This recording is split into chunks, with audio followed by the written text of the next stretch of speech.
నాన్న నీ గుండె పైన నడక నేర్చుకున్నానని, నీ చూపుడు వేలితో లోకాన్నే చూశానని,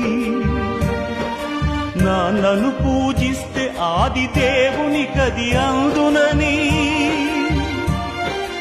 అమ్మకు బ్రహ్మకు మధ్యన నాన్నే ఒక నిచ్చెనని తెలియనైతి తండ్రి, ఎరుగనైతి నాన్న.